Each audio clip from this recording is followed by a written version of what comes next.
মাছ পানি ধানের জেলা নেত্রকোনায় এবছর স্থানীয় বাজারে মাছ পাওয়া গেলেও দাম অনেক বেশি বলে অভিযোগ স্থানীয়দের। শহরের জয়ের বাজার থেকে বিস্তারিত জানাচ্ছেন প্রতিনিধি শামীম আহমেদ।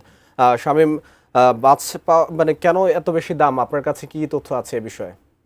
মাছ পানির জেলা নেত্রকোনায় অনেকগুলো হাওর রয়েছে। জেলার ৬টি উপজেলায় মূলত হাওর বেষ্টিত অঞ্চল, এবং সেই সব অঞ্চলে যে বড় বড় হাওরগুলো রয়েছে, নদ নদী রয়েছে, সেই সব নদ নদী এবং হাওরগুলোতে অনেক বড় বড় মাছ হয়ে থাকে। সেই মাছ আসলে নেত্রকোনা স্থানীয় বাজার পূরণ করেও দেশের বিভিন্ন জেলা সহ রাজধানী সহ সারা দেশে মূলত সেসব মাছ রপ্তানি হয়ে থাকে বা বিক্রি হয়ে থাকে।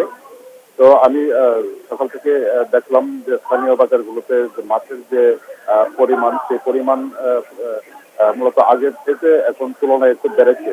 আগে মাছগুলো আসলে সিন্ডিকেটের মাধ্যমে রাতের বেলাতেই হাওর থেকেই প্যাকেজিং করে তারা দেশের বিভিন্ন জেলা বা রাজধানীর উদ্দেশ্যে পাঠিয়ে দিত।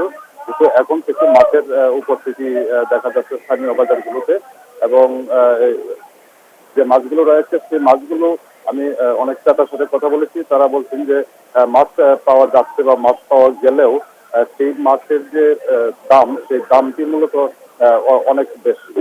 স্থানীয় বাজারের তুলনায় সেই মাছের দাম এতটাই বেশি যে স্থানীয় মানুষ আসলে ক্রয় ক্ষমতার অনেকটা বাহিরের মধ্যেই থাকে।